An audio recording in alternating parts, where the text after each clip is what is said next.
The year is 1947.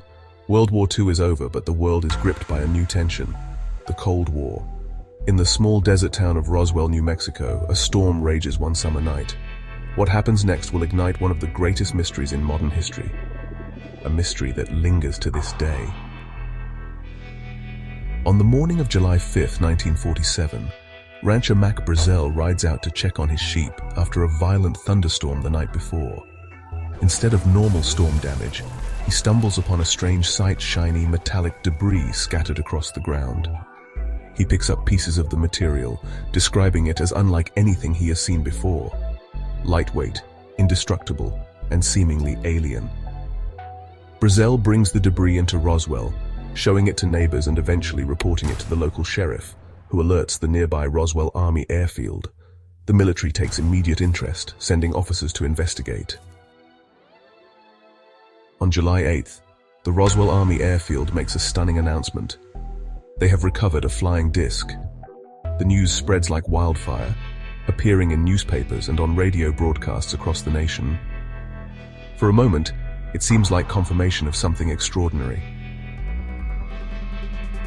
But within hours, the story changes. The military retracts its statement, claiming the debris was simply a weather balloon.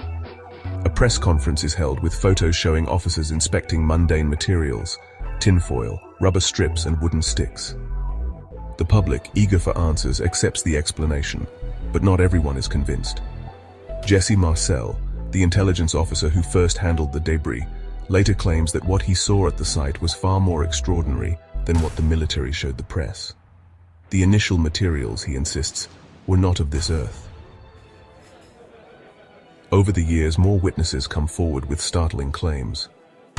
Some report seeing military personnel recovering not just debris, but small, humanoid bodies, alien beings. Others describe being silenced by government agents, warned not to speak of what they had seen. One of the most chilling accounts comes from Glenn Dennis, a local mortician. He claims that a nurse at the Roswell Army airfield confided in him about being involved in autopsies of alien bodies. She described the beings as small, with large heads and fragile limbs, unlike anything human. In the 1980s, a document surfaces that shakes the UFO community: the alleged briefing papers of the Majestic 12, a top-secret government committee formed to study extraterrestrial life and technology.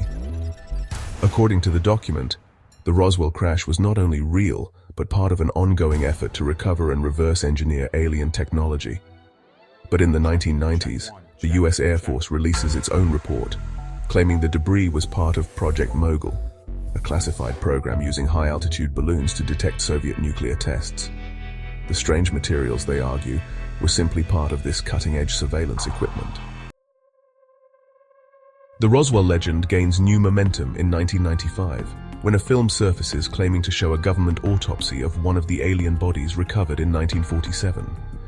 The grainy black and white footage captivates audiences worldwide, but is quickly debunked as a hoax. Still, it raises a tantalizing question. Could the real evidence of Roswell have been hidden away, far from the public eye? Today, Roswell is more than a mystery. It's a cultural phenomenon. The annual UFO festival draws thousands of visitors, and the town has embraced its reputation as the UFO capital of the world. But for those who seek the truth, Roswell is a reminder of how little we still know about what might be out there. Was it a mere weather balloon, a Cold War experiment, or the remnants of something not from this earth? Decades have passed, yet the answers remain elusive, buried under layers of speculation, secrecy, and time. But perhaps that's the nature of the unknown: to tease us, to challenge us, and to remind us that not everything can be easily explained. Somewhere in a locked government archive, in the memories of those who swore silence, or among the stars themselves, the truth may still be waiting. Will we ever uncover it, or is this a story meant to remain unsolved? Video brought to you by Villuminatural. Subscribe for more mysterious stories.